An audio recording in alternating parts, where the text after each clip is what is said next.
Hello, I want to thank you for breaking the mold and coming to our site. This is where we start the process of taking back our children. They are our children, given to us by a choice made between two people in love and proof of a miracle. A child made from two people, a woman selfishly giving her body up for 9 months to grow and nurture human life and then to bear excruciating pains to bring that baby to our world.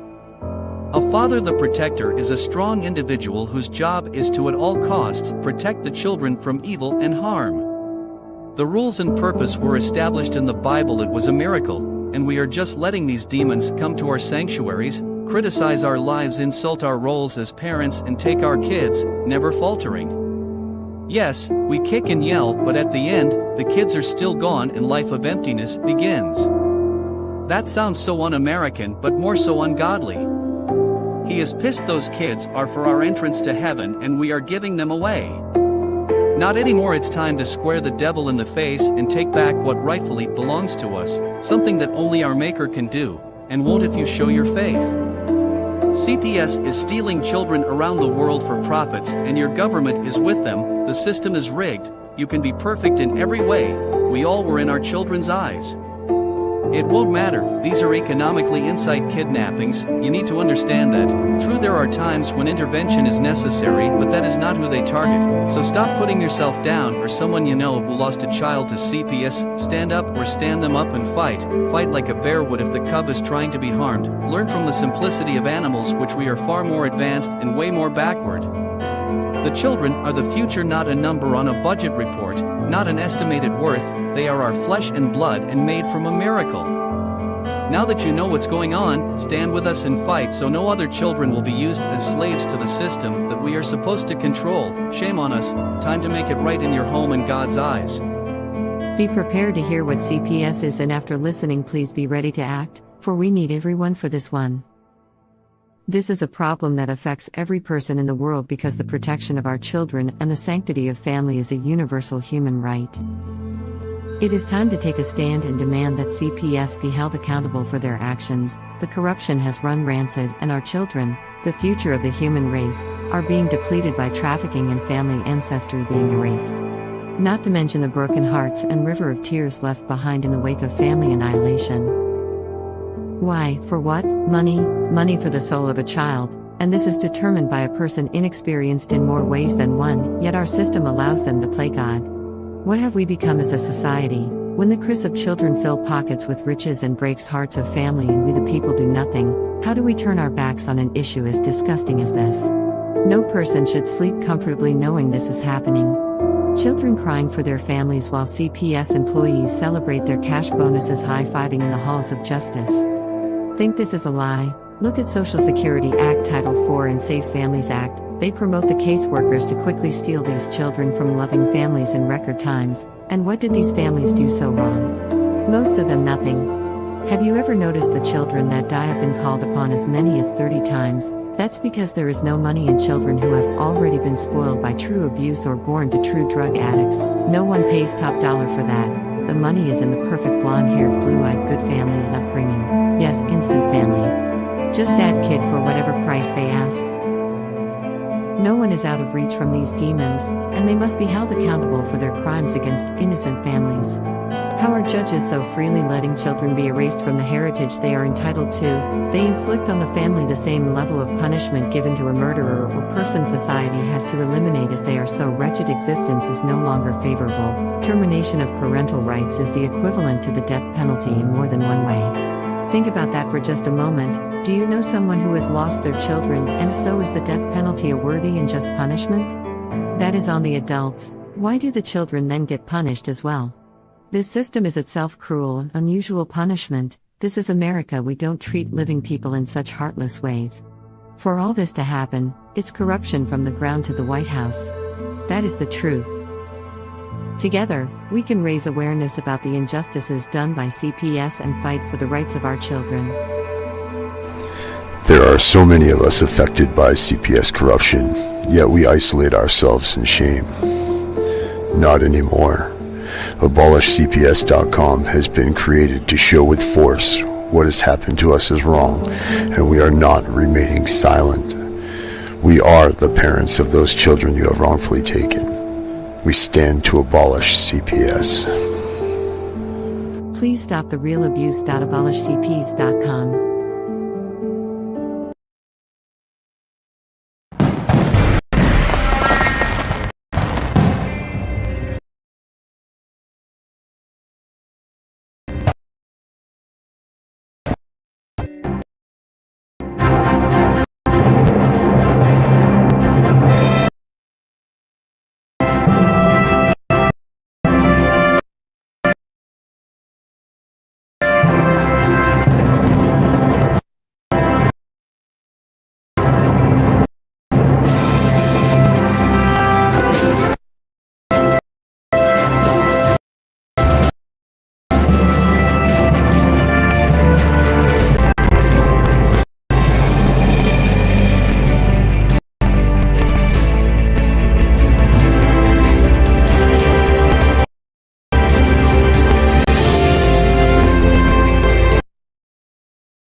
Is moving further away.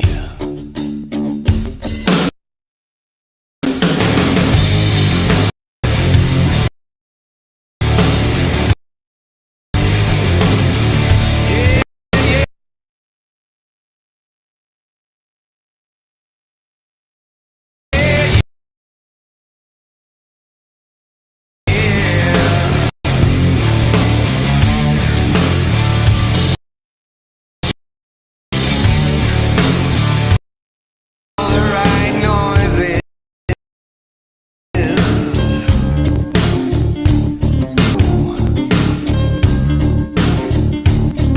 But it feels like destruction of your mind and your soul. You're falling down a black hole.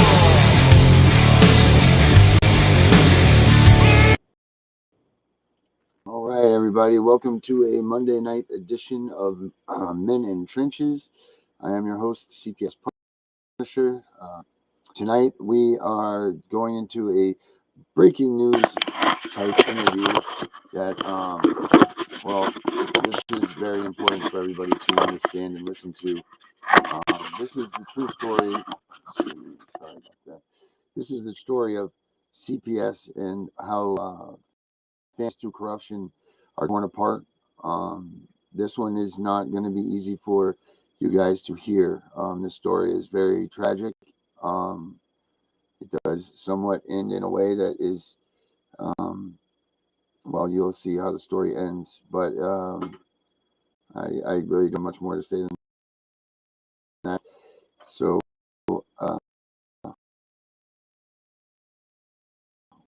without any more, I'd like to introduce our guest. I gotta find you here. You're good.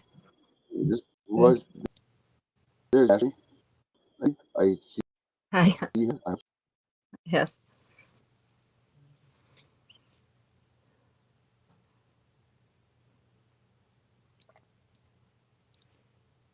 I can't hear you.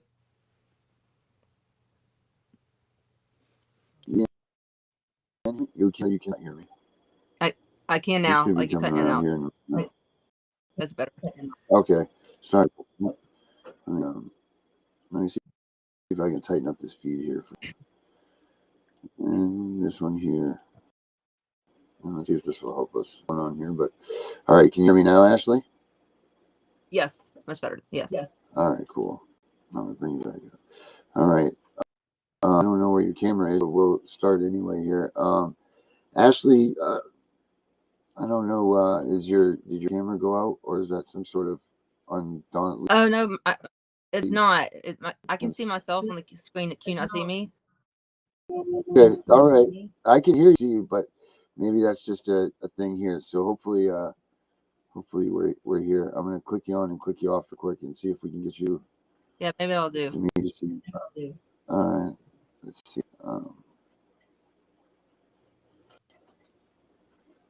Can you see me now? I do not, but You know what? Let me. Let's see settings just to make sure. No, it's there, definitely there. All right. So if you're there, you're there. You can see both of us, and hopefully everybody else can see both of us too. Yeah, It'll come hopefully. around. I'm sure technical Yeah, I can see both difficulties. of Gotta us. love these things. Ashley, what you know what? I don't even know how to begin with your story. I don't know. Maybe you want to give a little bit of your story, your history, or how this even all began for you. It's funny that you're saying that because that's exactly usually what I tell people that I don't know. I don't know where to begin. I'm from Louisiana, and I don't know if anyone knows anything about the laws in Louisiana, but we're extra special here. We do Yeah. things a little differently. But I believe that the corruption with CPS is the same throughout the United States. With that said, my case is exponential in the fact that mine involves multiple judges, the governor, past governor, and the present governor. So I'll start kind of from the beginning. I'm a single Okay. mom. I have 6 children, and I have 3 special needs children. My oldest son has an anoxic brain injury from birth. He's almost 24. My youngest disabled child is her name is Peyton. She has Down syndrome, autism. She has something called common variable immunodeficiency. It's a very rare condition in adults and even more rare in children. She does not produce antibodies to infection. So she actually has a Metaport in her chest wall, and she receives life-sustaining monthly infusions called IVIG. She's had open heart surgery. They took out her thymus gland. When that happened, that also puts another whammy against her. So because that fights infection. I'm a nurse, so I'm gonna try to break it down kind of as much as possible. But that helps fight infection until your mid-20s. That thymus gland is really important. Okay, and then having Down syndrome also brings another component to fighting infection. With that said, my story started with probably back when I was 5, but I was sued. I'm gonna go from the Livingston Parish School Board court case because in 2020 I lost my First Amendment right to advocate for my special needs child, which is Peyton, because I was exposing federal corruption. They were falsifying her IEP. They were not giving her an education. She has had less than at that point in 2020 had less than 30 hours of education in 3 years. She was medically homebound, but they were saying they were giving her the education. And I did not know this, unbeknownst to myself. Peyton was still in school in 2019. She pulled all of her hair out. This is really hard to talk about. Yeah. I knew something was really wrong. She was coming home with bruises on her, marks on her. She was having explosive diarrheas and vomiting. I didn't know what was wrong. She's highly allergic to dairy products, any kind of milk products, the cow protein in it.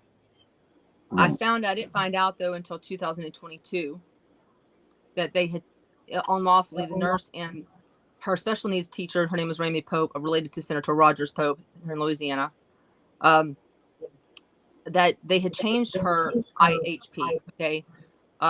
This is relative because when I tell you about my uncle, and I'm going to in just a second, that this will tie together.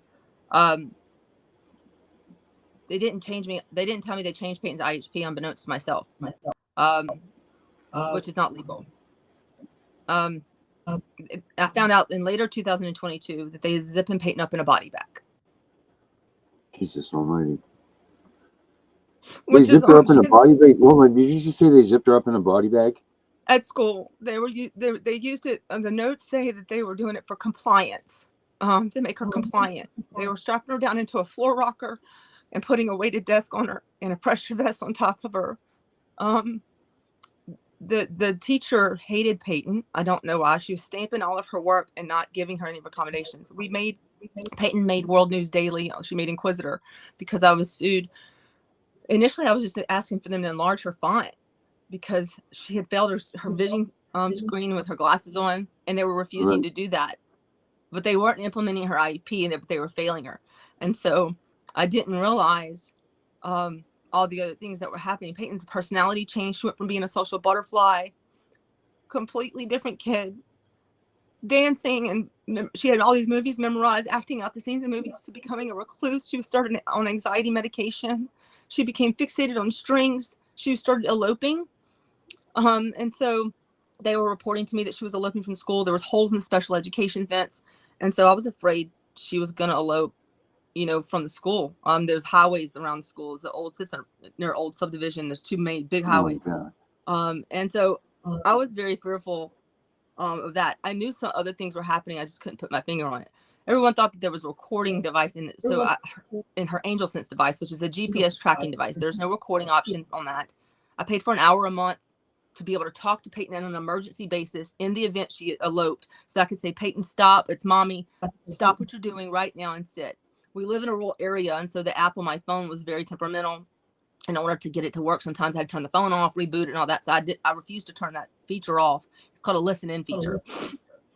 So you can't, but for a whole hour a month, I'd have to be pretty telepathic to be able to listen in on anything. So the school sued me because I refused to turn this off, this feature off. They sued me, and then they sued me for my First Amendment right. I could not even report to the administration if someone was abusing her. I couldn't report to the principal if someone was abusing her. The judge was paid off. The discovery showed that they were emailing they had sent the sheriff's department to my house 3 times in one day and said, looks like the sheriff isn't going to work. We're going to have to go to the judge for help. That was before all hell broke loose. In 2020, Judge Elizabeth Wolf in 2019 cost our state $100,000. She falsely imprisoned a man. The same thing, and then made a statement that she didn't know much about the First Amendment. Fast forward 3.5 years. Okay. Somebody came out of nowhere. They sued me again in May of 2022 because I'm not going to let you use my child's name, date of birth, social security number, diagnoses, and let you rake in all this money for her. They were filing it against her Medicaid. Like when she was having a lower GI done, apparently she was omnipresent because she could also be at the school receiving therapy at the same time. And then having teachers falsify communication plans, IEPs, everything else. And I was told because of my Facebook posts, that's why she wasn't receiving a teacher. And so, hold on, wait a minute. What? But because of your post on Facebook, she wasn't. They were discriminating against her. That's correct. That's what they told me. Wow. Okay. And I would have 17 people in my IEP meetings, and a normal IEP meeting is, and people who don't know what that is an individual education plan for children who have disabilities, and it's for accommodation. So say your child is in a wheelchair, my child's not, but just say your child is in a wheelchair, then the accommodation would be a ramp to go to and from, a building or whatever. That's just an example. Okay. Or to repeat directions, that sort of thing. Okay. They were not giving Peyton not only any of those accommodations, they weren't giving her an education. 30 hours. I want you to think of how many hours a week a child goes to school. In 3 years time, my child got less than 30 hours of education. Okay. And so, and then with COVID was going on, right? So, and nothing, we requested iPads denied. I mean, it kept on and on, but they were billing for it because they were putting in her IP that she was getting homebound services and she wasn't. So I was making posts about it. This is federal fraud. You're billing the government for this and you're not doing these things. Well, threats were being made online through the school districts, their relatives that were related to the school district employees. They wanted to see what they could do to place my kids in a better environment. And I didn't realize that until all this stuff happened when my children were unlawfully taken. Now, unbeknownst to myself, I did not know that my uncle, who was a Third Circuit Court of Appeal judge, was so closely knitted with Livingston Parish and our state government. Okay. Now here I am I'm going through this whole fight with Livingston Parish School Board. My cousin sees me on the news in 2020 and calls me and says, "Hey, are you okay?" "Yes, I'm okay." "I'm surprised your uncle isn't helping you." At that point, he was still just a family court judge in Calcasieu Parish. His name is Judge Guy Bradbury. He said, "I'm surprised your uncle isn't helping you." And I'm like, "What do you mean?" Now, she's my mother's age. Okay. I call her aunt because this is what we do in Louisiana, but she's actually my cousin. I said, "What do you mean?" She's like, "No, actually, it's not a big deal. It's probably something I just heard, a while back. Don't worry about it. Okay, well, we kept on with the conversation 20 minutes ago. I couldn't let it go. It took me 37 years to break my silence. My uncle raped me at the age of 5 years old, and he on 3 separate occasions I can remember, but he sexually assaulted me until I was 10 years old. I mean, endless times. I can't even tell you, like, all the times. So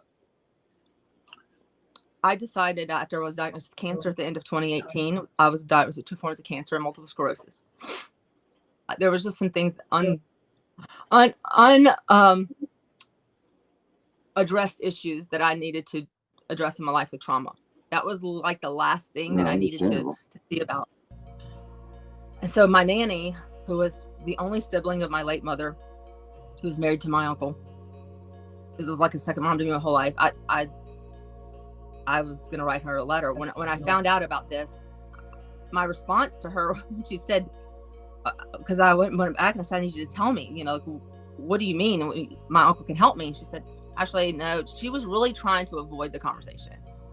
I said, you talking about when Uncle Guy sexually assaulted me and Missy? Because he didn't just do it to me. He did it to his only daughter too. He did it to and she's 3 years younger than me.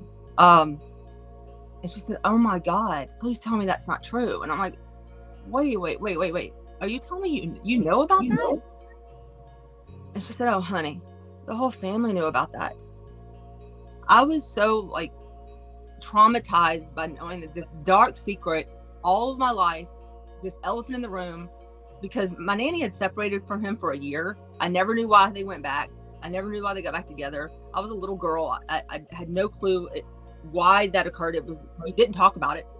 It was something we just didn't discuss. I was just paralyzed in fear my whole life. My sister was an eyewitness. My older sister was an eyewitness to some of what he did to me, and we were both eyewitnesses to what he did to Missy. And my cousin offered to testify. Her sister offered to testify. My father, who they did not tell at the time that he did that to me, that she knew about Melissa. He knew that's why he helped my aunt move. I was just so floored by the fact that I'm thinking I'm carrying this dark secret around this whole time, and really the other family members knew about all of this. And meanwhile, he was getting his law degree. And I wrote my nanny a letter in August of 2021 and told her that I needed to come forward. I had thought that she would be shocked. I thought that she would be on my side. I thought that she would, support me. She didn't respond at all. Nothing. Nothing. No, I mean, I couldn't believe it. I mean, this woman has been with me through everything. My cancer diagnoses, my whole life. I was like the fourth kid to them. They had 3 kids, but I was like their 4th kid. And I thought, well, maybe she didn't get the email. So I copied it and put it in a text. No response. The next time I heard from her and my uncle was in April 2022, when they offered me $20,000 in a non-disclosure. A non-disclosure. So a non-disclosure though, for everybody here, is that they offered you $20,000 to not say anything. Yes. Keep everything quiet. Okay. Yeah. Right. I did not know at the time he was about to run for the 3rd Circuit Court of Appeals. I had no clue. I kept trying to report it and realized that after the 4th agency, no one would take my report. So I went to Facebook trying to expose what he did to me. Trying to seek help. A man came out of nowhere and paid for an attorney for my Livingston Parish court case because I was sued again in May of 2022. And thankfully that was overturned in May of this last year by the 1st Circuit Court of Appeals. And I shut the door. I got my First Amendment right back. Oh, good. Thankfully. Yeah, we made civil rights history, actually. So no parent has to worry about a cease and desist order. But I didn't know that my uncle's sister-in-law worked at the court where all this went down. She worked for the same judge who signed an order against another mother in the same parish who reported abuse on her daughter in the same school district. They falsely charged her with over 20 felony counts. She caught my them abusing her child. They took her wheelchair away. They were doing an illegal exchange of monies, talking about embezzling money, and she posted it because they were talking about embezzling money, and they made her sign away her civil rights. Her name is Amanda Carter. You can look her up. And they were abusing her daughter, putting her in a closet, putting her in a room by herself. So my uncle's sister-in-law works for this Judge Jeffrey Johnson. I didn't, and my uncle's also on the governor's board, the DCFS board, the CASA board, the Child Support Enforcement Board. He is the sitting past president of the Judges Association, the sitting past president of the Juvenile District Judges Association. If you can see where I'm going with this. His brother, Johnny, the husband of Donna, the one that works at the courthouse, is the former executive assistant to John Bell Edwards, our former governor, who just left office recently. So here I am trying to advocate for myself. I wrote our current governor, who is Jeff Landry, who used to be the attorney.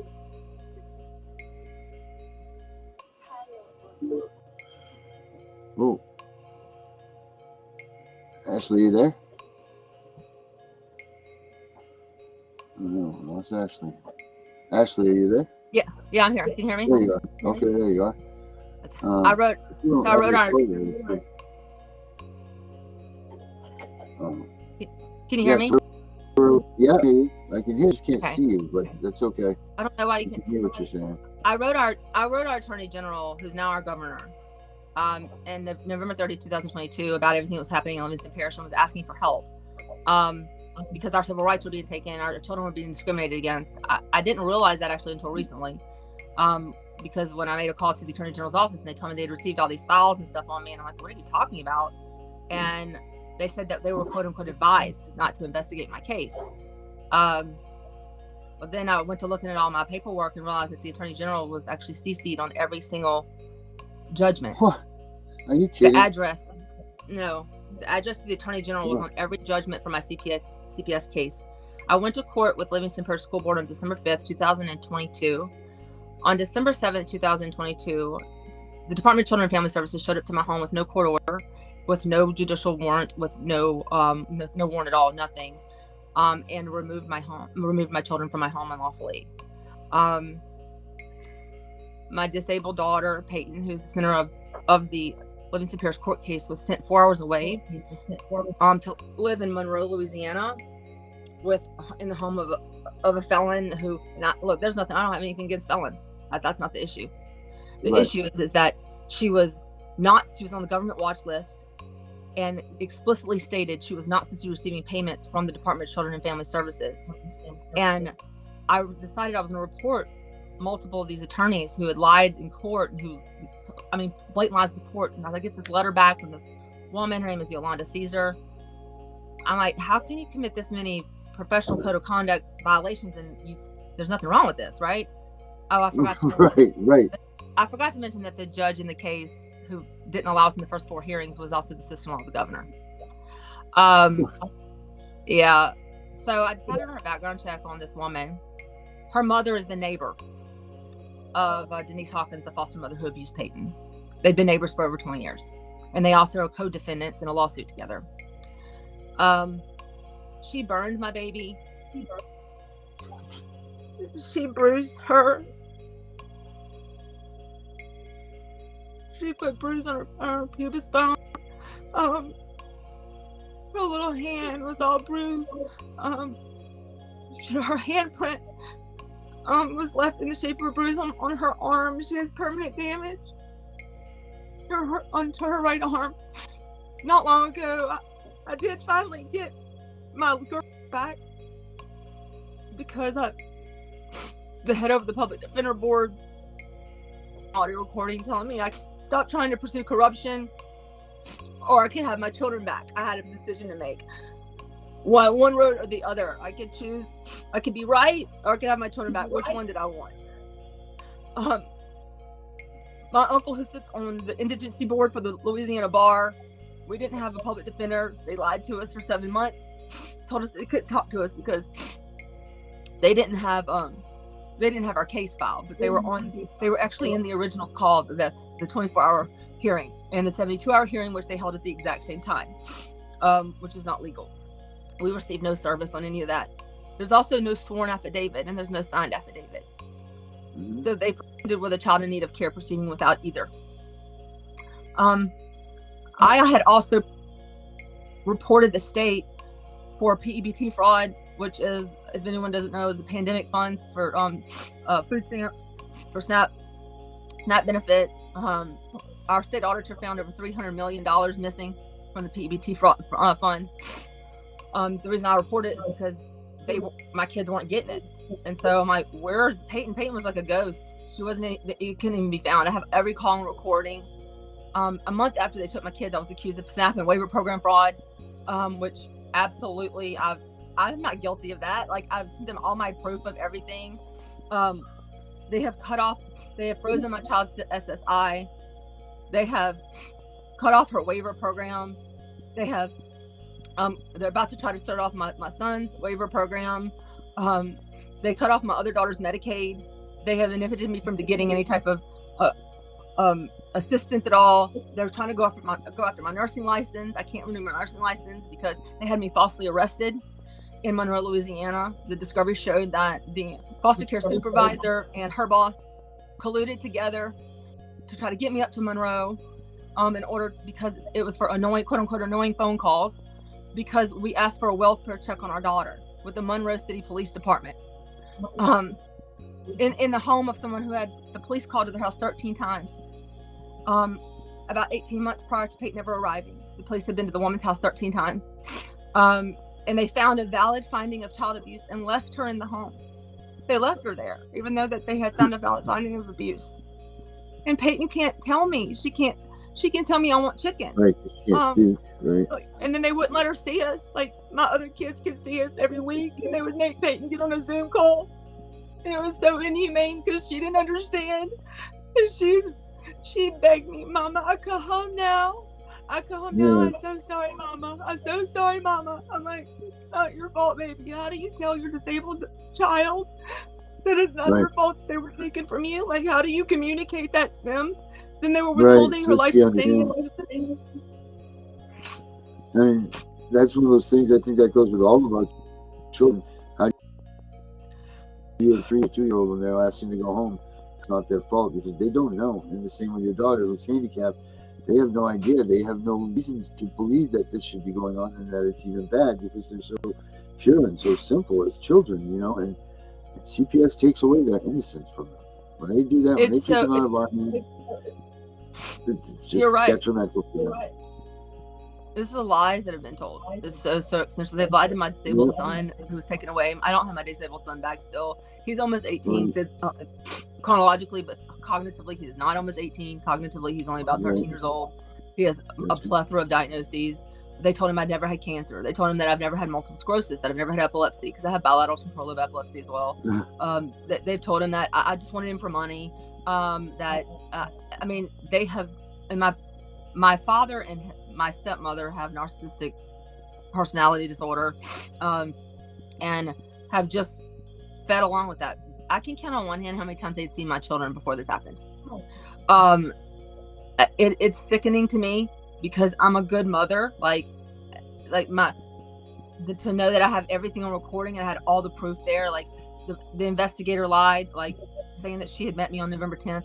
And that they received a report on November 10th. They never received a report on November 10th. They didn't receive a report until like November 11th in the evening, you know, and then that was, and she didn't come to my home until December 2nd, you know, and then I met with her in my garage. It's just, and I have audio recording. Everything, they omitted hair follicle tests from my girl's dad. That was clear. And the reason they have for me that they took my children was because I pulled my son's hair. That is legitimately what it says. I pulled my son's hair. They failed to put on there that it was because he was spanking his disabled. He's disabled, but he was spanking his disabled sister. I said the first thing I could get to was his hair, you know, to pull his hair to get him off of her because he was spanking her. So that's what they said, because I pulled his hair. That's why they took my kids from me. Like, that's not a reason to pull. That's not a reason to take somebody's kids because I pulled his hair. Like, you know, like that doesn't even make sense. Right, that doesn't even get on the level of any of that. Right. It doesn't. It really doesn't. And then the judge who set over the case, the ad hoc judge, his son. So I was told William Harvell Burris would be sitting over our case. That's the son of the judge. But William J. Burris is who set over it. William Harvell Burris did a real estate closing with the man listed on my oral and stancher order. His name was Joseph Alonzo. My kids are not on the oral and stancher order. I'm like, what are the chances of that? Then I find out that William Harvell Burris, Judge William Harvell Burris, also sits on the criminal division. He sits on the criminal justice committee for the bar. He's the chair. And then here I am. I had a false arrest. You know, like it's so many things that are just exponential that it's an attack all around. But the damage that was done and has been done to my kids, it's irreparable. But then there's nothing being done to people who have committed the crimes. It is a felony to call in a false report to CPS. That's a felony charge, and to falsify a report, to put into the record, to present false evidence, that's a felony charge. But yes, it sure is. Why is that not? Why is no one? But the lawyers are able to do that, right? But that's okay. But that's not addressed. I want to know why my state, number one, allowed the civil rights of two mothers.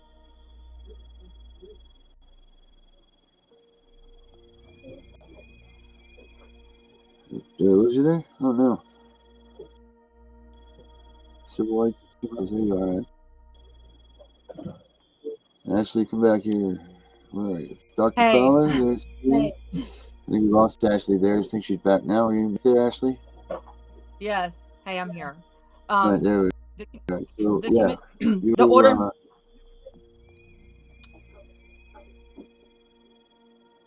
The order that was ordered for DCFS and Louisiana Superior School Board's communications to be released, and both agencies refused to release that information.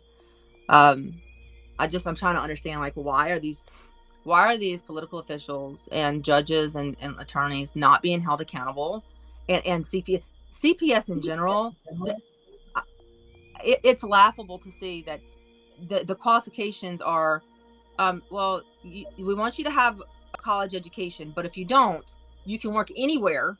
It doesn't matter if it's Starbucks, Walmart, the Dollar General, the Attorney General's office, it doesn't matter, the 21st JDC, it doesn't really matter where you are. Okay, the president, it doesn't matter as long as you have 6 years experience. It doesn't matter if you were cleaning toilets or if you were the assistant director. It doesn't matter. Six years experience, and you get to jump in and be an investigator. I can just say, hey, I did nothing. I mean, you know, like I worked at I'm a cashier down the street for 6 years, or I volunteered at a library for 6 years. And then that's going to qualify you. Actually, that supersedes a PhD status if you look at the qualifications in our state. Oh wow. You don't have to have certified investigators. They omitted the police report that closed the case. Our police report was never it was closed before they ever showed up to my house. The police report was closed on December 5th. But that was omitted from the adjudication. And then everything was done, like the adjudication held 56 days past the allowed time frame. The answer hearing should have been held no later than December 27th, was held January 30th. And they've ignored everything I filed. I filed motions, and they have 3 motions to dismiss and 1 summary judgment. They've ignored every single one. They have not acknowledged any of them. What do you do? Are you represented? You are represented, right? You're represented? No, I'm blackballed. You're not represented. No one. Nope. Okay. I have no lawyer, because no lawyer in Louisiana will touch it. Because of my uncle. No lawyer in Louisiana can help you. Nope. They won't do it because of my uncle. Because of I've been told by the Office of Inspector General, the Attorney General, the FBI in Louisiana, who was told to stand down. I have that on audio recording. They were told to stand down.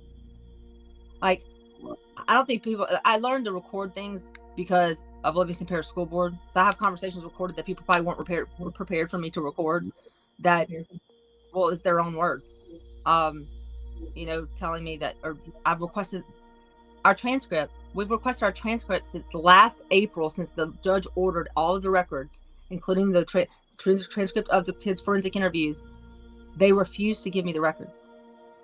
So it's prevented us from appealing our case, because you have to have the records to appeal the case. Yep. Right. Without that, you guys can't move forward. Nope. And I don't have my son back. Like, and then everything, but it's not just that. My life is destroyed. Like, they've destroyed our family. I mean, how do you even? I'm not saying this in a rude way, but I mean, how do you even get out of bed every day with the stuff going? I mean, you've been dealing with torture and pain and suffering and brokenhearted and betrayal your entire life. Like, I know. This is just a terrible look into what, when they say being in the system, really is and what it's about. Once the system targets you, you're in trouble, especially if you have uncle. You know, if you have an uncle like you do that's a judge, you better get out of that state, because you've got no pull anymore.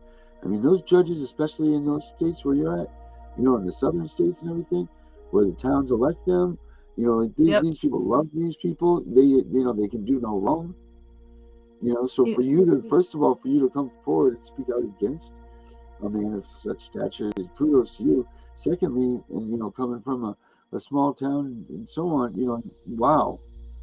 You know, thank you. And like, at what point did you say, I'm gonna do this for real now? Like, what was your moment of clarity where you said, you know what, enough's enough, and I got to say something, and I got to do something?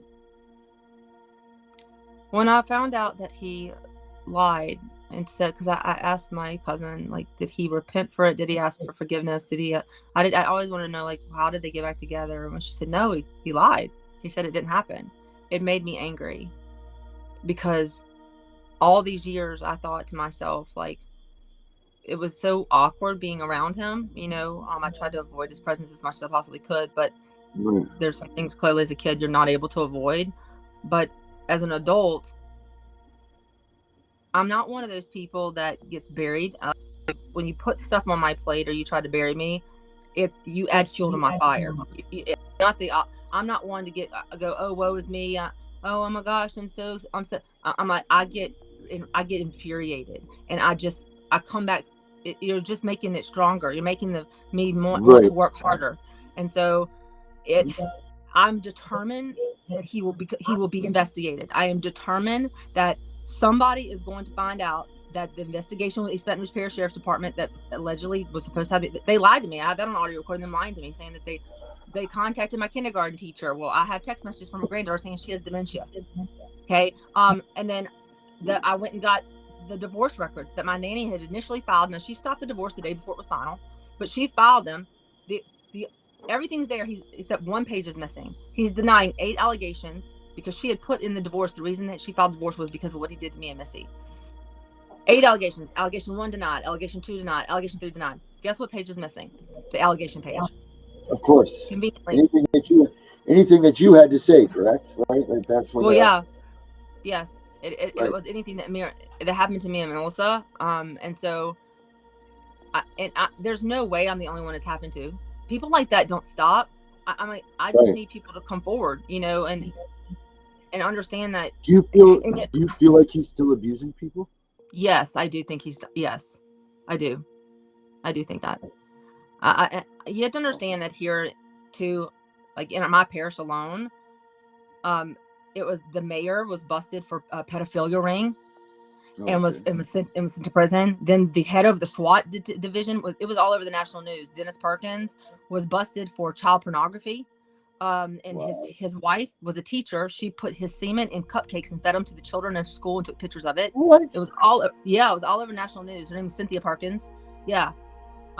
It was a big deal. My daughter graded papers for her in 5th grade. Like, there's a big nasty spirit over this area with stuff like that. Like, people who are involved with things like that, who are covering that up, which is exactly what's happening. When I found out that the attorney general was listed, and then the assistant attorney general who was representing my kids at the SINC hearing. Why is the assistant attorney general representing my kids at the SINC hearing, at the child in needed care hearing? That doesn't even make sense. But those same attorneys were present for any other hearing, just the first hearing. And then we didn't have any contact with any of those attorneys. No one told us that we even had an attorney for the first hearing. We had no clue we were even represented. So I'm determined that I'm not going to be his victim, and that people have got to quit victim shaming, but not just that. Parents who want to speak up for their kids, and parents who, have any type of, like for instance, they breached our HIPAA, they breached our mental health laws. Now, Peyton and Piper's dad does have a history of addiction. That is I will never try to hide that. I have no addiction history. I have no mental health history. I have nothing like that. However, their dad does have a mental health history. Okay, that does not negate the fact that he's a good father, though. That does not negate the fact that he's a good loving father. That doesn't mean that he doesn't deserve to be a dad. And there's a reason we have SAMHSA, which is our mental health laws, and against patients who have substance abuse history. It explicitly states you cannot bring that into any civil or criminal court, because they don't want people not to go get help. Okay, but they breached all that, and they brought it into the court anyway. And so all of those things need to be brought to the light, and understand that just because someone does struggle with any type of issue, mental health wise or further, that they put in, even when he has something called encephalomalacia. It's a progressive disorder of the brain. Unfortunately, eventually he'll slip into a coma and die. But the symptoms are where he won't recognize us. The symptoms are where he looks inebriated and he's not. He'll have suicidal ideations. He unfortunately had multiple mental health stays because of that. They aired all out his laundry. That's his HIPAA.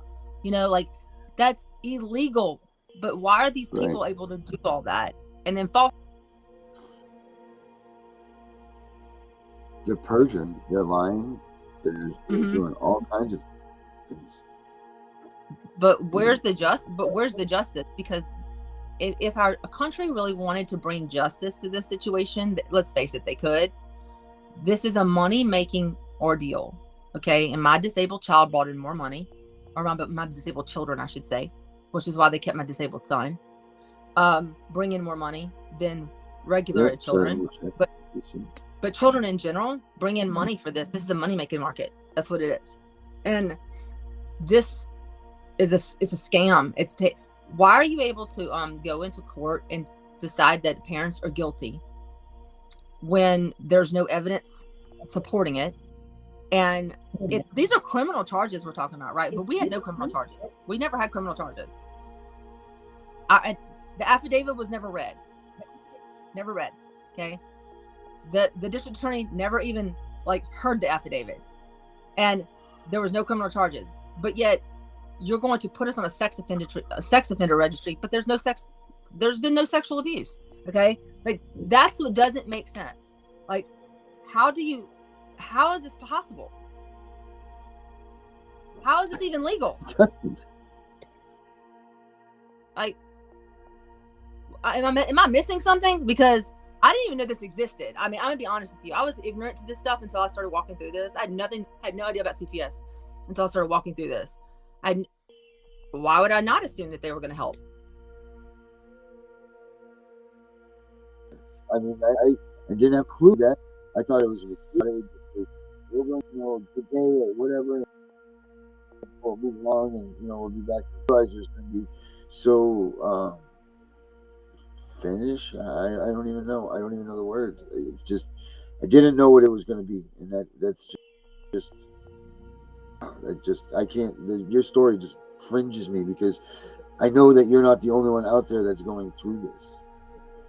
This story is very terrible, it's very real, and it's not just you that's going through this. I mean, there are these people with just as bad of these stories, if not worse, and they need to come out and start being with you, Ashley, and start telling their stories, so that people are understanding the depth and the complexity of child protective services and what they're infiltrating in our lives.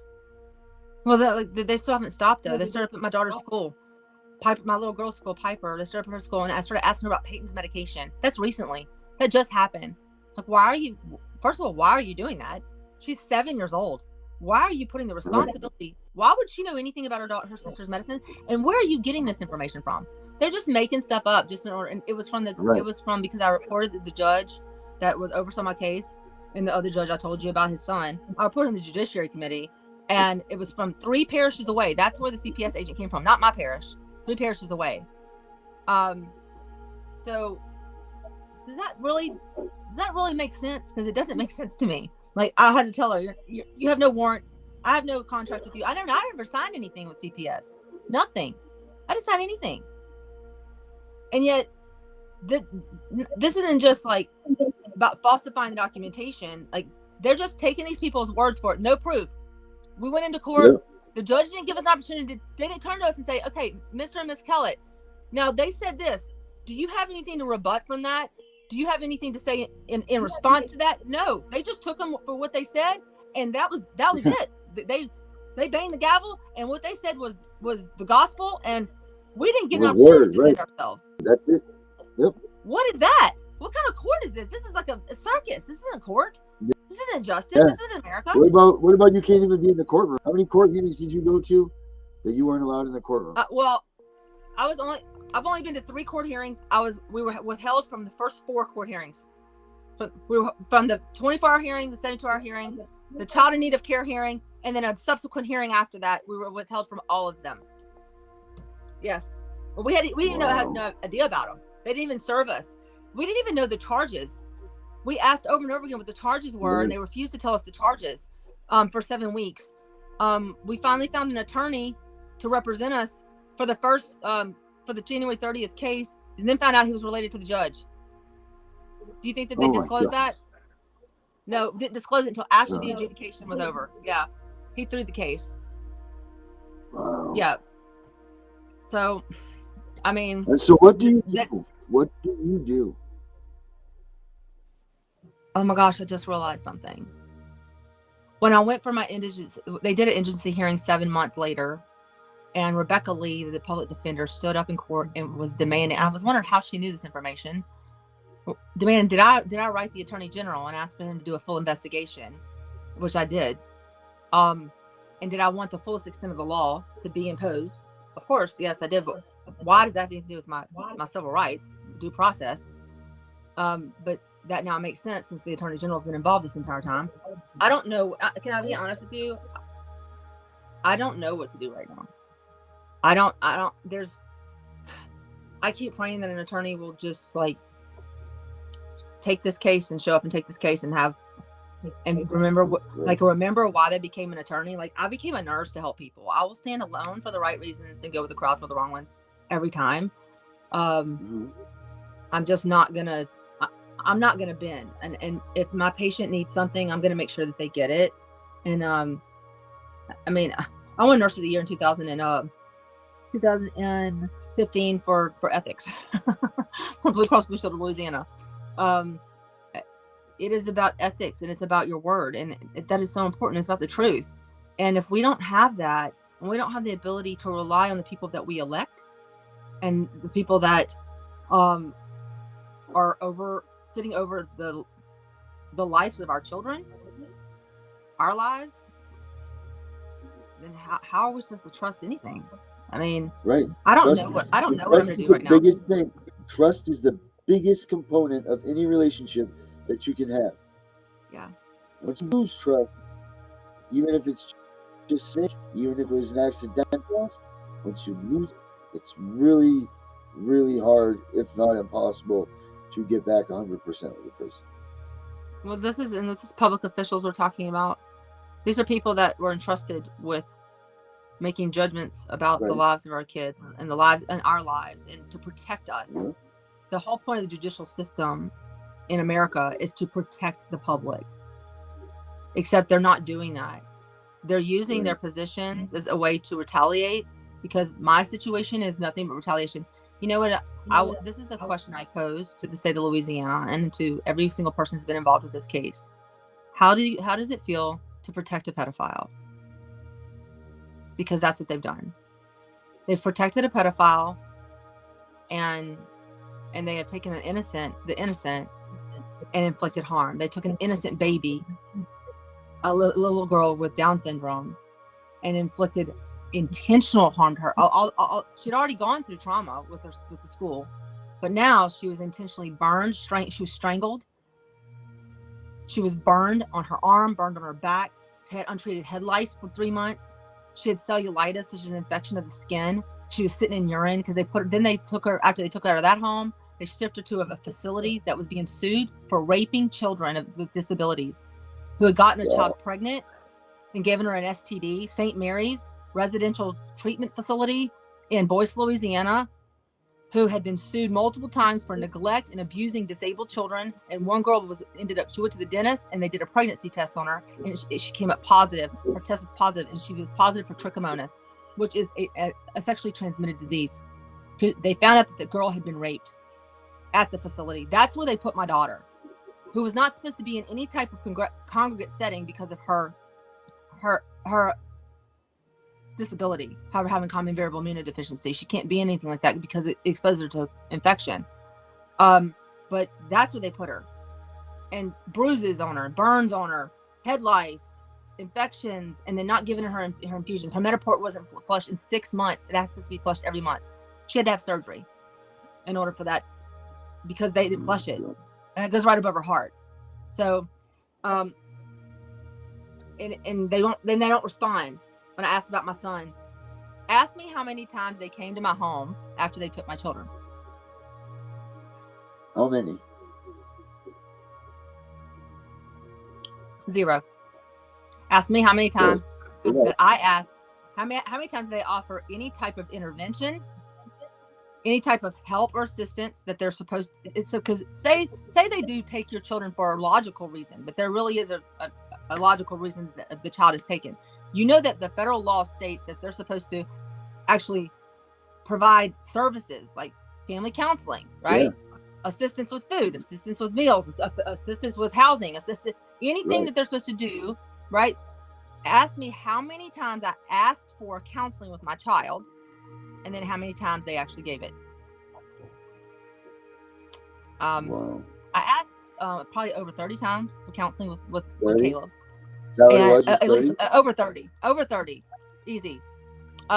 0 is the amount of time that they gave it. 0.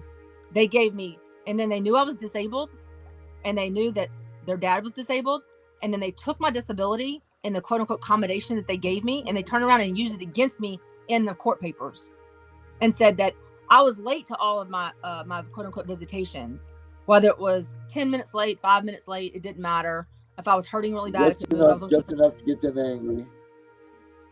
Well, it was whatever they needed to do in order to submarine you. Like, right. I mean, it was the manipulation of everything was so astronomical.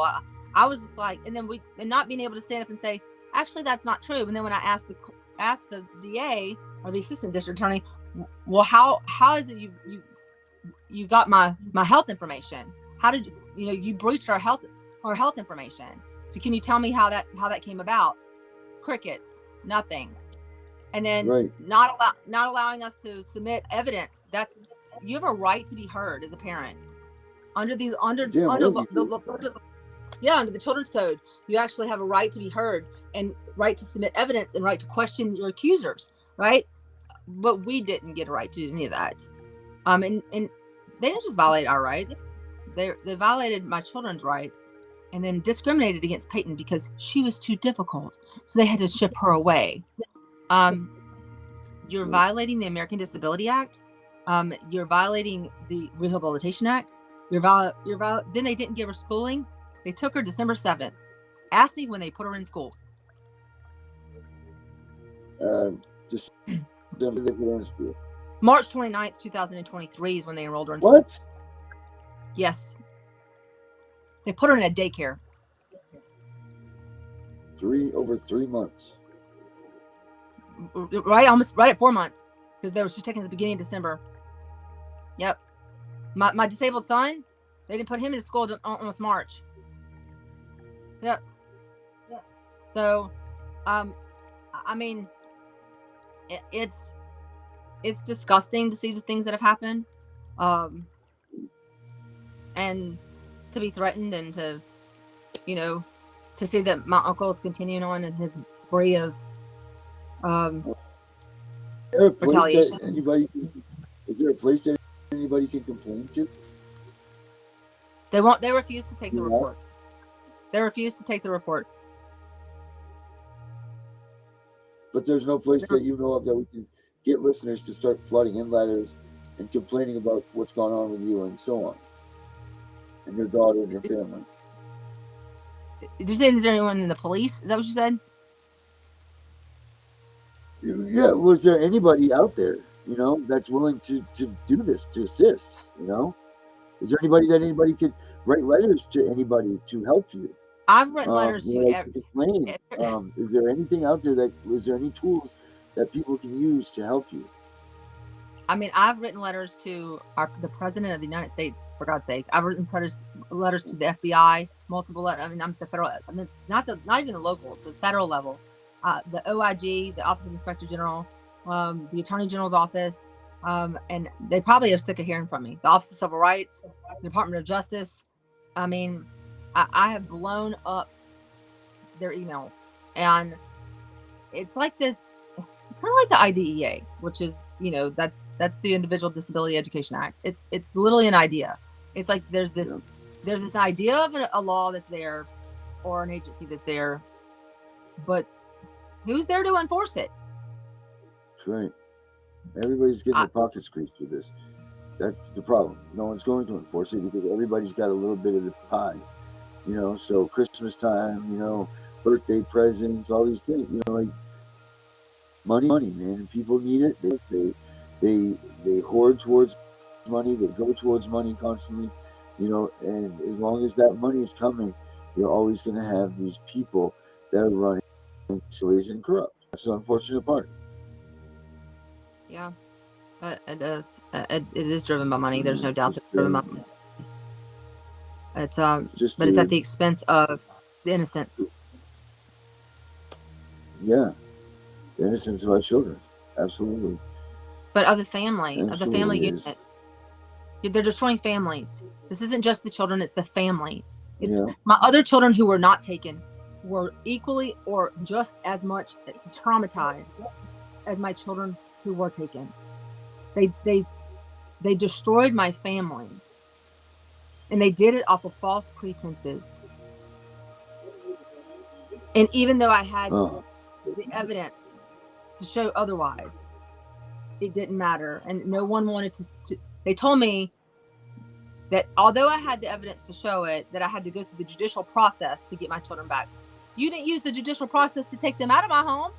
You took them out of my home. No, they never do. Right. But you want me to use, but then you want me to, but I have to come up with money to go back in order to get my kids back, I have to go to the court. It's like, we're going to take them away this way, but then we're going to set up 1,200 barriers in order for you to get them back. Basically, it's kidnapping. It's trafficking. Let's just call it what it is. Absolutely. It's nothing but kidnapping. Correct. Hey, Ashley, we've just gone over so quickly our hour. Is there any way that I can invite you back for tomorrow to finish this show up? Sure, absolutely. I would love that. Yeah, let's plan on being back for tomorrow for 7:30 for part 2 of this. Okay. I got 1,000 questions. I'm sitting over here and I got 1,000 questions for you too. Dr. Fowler, I'm sure you do too. But I think we should probably just. Oh yeah, Ashley, this is Dr. Fowler right here. She came in a little bit. Nice to meet you, Dr. Fowler. She's our co-host. Dr. Good evening, Anthony. You have anything you want to say here to end this show with so far tonight? First of all, good evening, Darren and Ashley. I've been here, but I couldn't interrupt you, and I couldn't stand camera because I can hardly keep my composure after hearing what you've been through and your children. So right now, I'm super empathic and I've relived everything that you've shared with you. I'm here with you in the well of sorrows. And there is a bottom to this well, my darling. There is. Mm-hmm. I know you may not feel it, but I know you believe it. That this is the hour of uplift. The change is here right now. Merciful Jesus has sent the angels of change right now. They are here right now. The minions of the Most High are here right now. We're coming up right now because we can't go down any further. And for each and every one of those children, merciful Jesus, I command legions of angels to surround them with your protection, your guidance, your love. Every molecule in their little bodies, let it remember their mom and her divine love. And merciful Jesus, please, I summon your angels to cover their eyes, Lord. Cover their ears, Lord. Cover their hearts, Lord, and cause them in due time to forget the pain and open up their hearts so that they can continue to love and to love divinely. And for every single person surrounding your children right now, I command that they treat them with peace. I command that they treat them lovingly. In the presence of the invisible congregation, I command kindness to uplift your children, to heal them, and to renew them while you are absent and while you are with them. Merciful Jesus. And for each and every one of our enemies, for every single person who has smitten us and hurt us and abused us and our children, merciful Jesus, tie up the tongues of our enemies, embroil their minds in the same chaos and confusion that they stir for others. Merciful Jesus, cause their feet to stumble on the same stumbling blocks that they lay for others, and cause them to fall deep, deep, deep into the void. Yes, God. And when the time is right, I pray, I command by the great physician that the Lord will heal them, transform them, renew them, and unite them with their divine purpose, which is to love and to love divinely. And my sister, tonight, I'm going to pray for you to have the sleep of peace. I'm going to pray for your heart to be uplifted.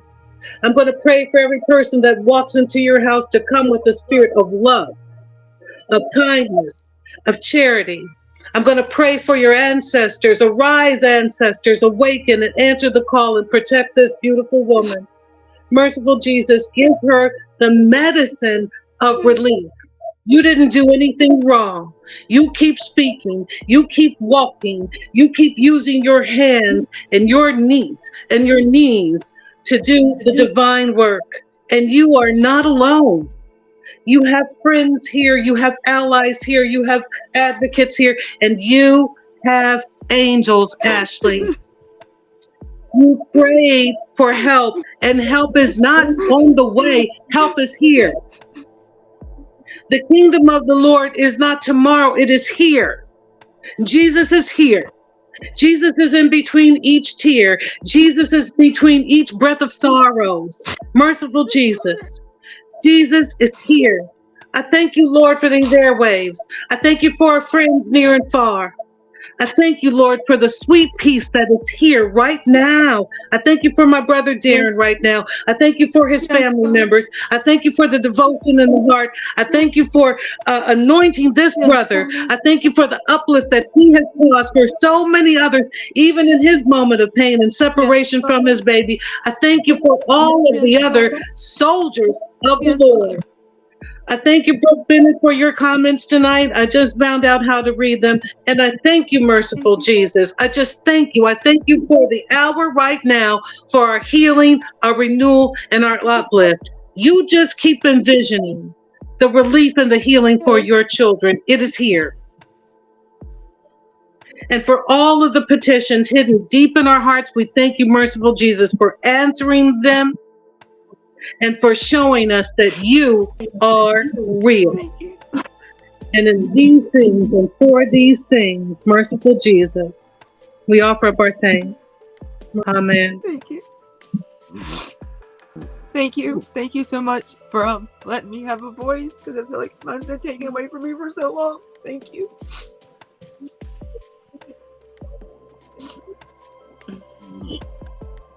Well, Ashley, we're gonna do it again tomorrow night because you got a lot to say. You got a lot of people that need to hear what you have to say. So stay strong, everybody. And then we'll see you all on Wednesday night. Thank you guys for tonight. Thank you. And Abby. also, are we able to? Sorry, Darren. I wanted to speak to Brooke Bennett. Brooke, do you have our number and you have our email? If you do, please contact us. Yep. And thank you again for your comments, Brooke Bennett. Yep.